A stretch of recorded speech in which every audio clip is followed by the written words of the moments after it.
This is making you sick more than the food you eat, right? As I get deeper into this fasting journey with Trevor, right? Because you just go another layer when you go dry, right? Like hard dry, not soft dry. Soft dry is when you have water on the outside of the skin. Hard dry is no water on the outside of the skin. Because both dry fasts, you don't put water on the inside. One, you can put water on the outside, one you cannot. So the more stricter, which is the hard dry fast, that's what it's called, it can become a very spiritual experience because you start to peel back the layers of reality and identity, right? Even just your relationships to pathogens and bacteria and parasites. And you start realizing a lot of who you think you are is actually parasitic, right? Like your relationship with fear and the things you fear. And then you go on a 5-day dry fast, and then this insecurity that you were fearful of is no longer, maybe not no longer there. I would say no longer there. It's just the relationship has changed to it. So it's a different experience. So it's no longer there in that regard, if that makes sense. But what I'm noticing, what I noticed about Court yesterday is she revealed a lot of medical problems. I think she exacerbated them to get the judge on her side, that I'm like torturing her and abusing her and all this stuff. It's actually quite the opposite, which is just funny. She's like breaking the law, which I should honestly countersue her, but I'm moving out in 3 months. My lease ends in 3 months. There's no point. Like, what's the point? Like, what are we doing here, right? I never wanted to take her to court in the first place, and there was a much bigger incident that I could have taken her to court over like a year ago, but I'm just like, I just don't like court. I don't like the system. I'm not a fan of it. So, but what I realized is that throughout, even before court and in court, it's killing her. It's quite literally killing her. Like, it's slowly killing her because it's making her sick. And it's like you can see the distraughtness in her when we're arguing, not in court, and then when we're in court and she's like trying to get the judge to side with her, and she realizes like I'm not getting evicted, she's like losing her shit. Even explaining her case, she was like losing her shit. But you could just see how sick it was making her. And it's like, it doesn't matter if you're vegan, raw vegan. It doesn't matter, because vegan like cannot be healthy at all. You can eat, like I was vegan and I ate purple Doritos, I ate Oreos.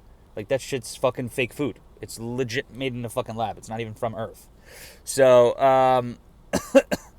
so it's like, you be vegan. So I like raw vegan, because then it's like, okay, you're eating cucumbers and tomatoes and bananas and mangoes and dates. And it's like, that's a lot healthier than fucking purple Doritos, like the spicy nacho ones, and fucking Oreos. Okay, so raw vegan and raw carnivore, or even carnivore, just whole foods.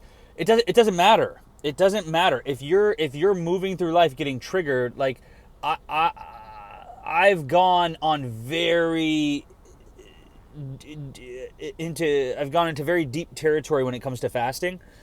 It will not stop you from being triggered, like, at all. I thought it would. I remember the 110-day fast. I was on day 90 and I got triggered and I was like, what the fuck? This shit's not working. I thought this shit was going to heal me. And it's like, maybe it will remove blockages physically, but it will not remove blockages mentally and emotionally. And I actually believe mental and emotional blockages can create physical blockages. So it triumphs the physical. So that's why it just doesn't, at least in my opinion. I don't know if this is true. This is just my experience. I would love to know yours. But I also am getting this data from Peter as well, Peter Crone, where it's like, it doesn't matter how healthy you are, if the mind is not healthy, like it triumphs the body. So it's just like, that's like dry fasting, because water fasting and juice fasting, I don't know, I haven't gone deep enough in water fasting. I've done like a 12-day, 11-day water fast, but I've done a 163-day juice fast. I've done an 8-day dry fast.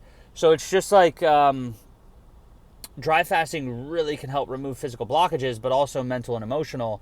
And you could just process it. I will say that on juice fast, like, if you go deep enough and you start having these bowel movements, they feel traumatic. Like, it's like a traumatic release. You can quite literally, I was experiencing, like, it was like this, the emotions of being re-traumatized, and then I would empty a bowel movement, and it was like, it was like I let it out, and it was crazy. So yeah, this is just one thing I'm noticing, that it's super, super important for humans to emotionally regulate. You will go through treacherous in tumultuous, like shaky, rough. I think that's what that word means. Waters, like troubled waters, and it's very, very important, like, to talk and walk yourself through this. Right? It's not something you can avoid, right? Because I see that it's killing her and it's making her sick, and I hate that. I hate being emotionally captive by my own mind. That is like my biggest gripe in life.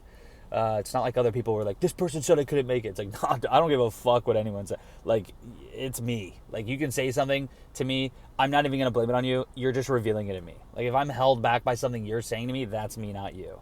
So maybe I just look at life a little bit differently. I'm for sure was a victim, for sure. But I think as I get older and progress with, my perspective and evolution, and learning from David, Diane Fisher, Peter Crone, Jiddu Krishnamurti, Albert Einstein, David Bohm, Socrates, all of these people, that it's like it's me. It's me, right? But yeah, I just wanted to make a video on that, because it's like, damn, like, she's an older woman, and it is very much making her sick, and she has these physiological reactions, and it's like, fuck, I can't imagine, because it's like, I was having this shit since I was a little kid, and now I'm 30, and I'm realizing the how it's leeching my health, like absolutely leeching my health. I can't imagine what it's doing to her at her age. So that sucks to think about, because I don't want to be that. So it's like, I want to go through those troubled waters now, and it's like, that's the one thing. It's like, wait, but I want to wait for the waters to be calm, and it's like, with emotional, you can't theoreticize calm waters. Like, you have to go, at least from my experience, you have to go into the waters and let the body be the medium for the emotion to go through, right? It's like just being absolutely devastated at my first court case.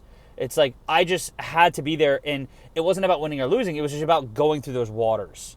And then the second court case, this time, right, with the landlord, it wasn't about winning or losing. It was about going through those troubled waters again, and then being less tumultuous, right? So I just want to make a note of that. It doesn't matter what you eat. Doesn't matter if you're fasting.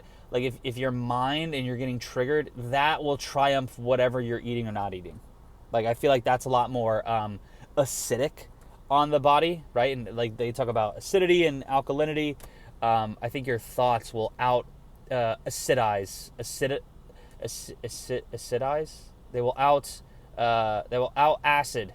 I think you get what I'm trying to say. Any type of food. So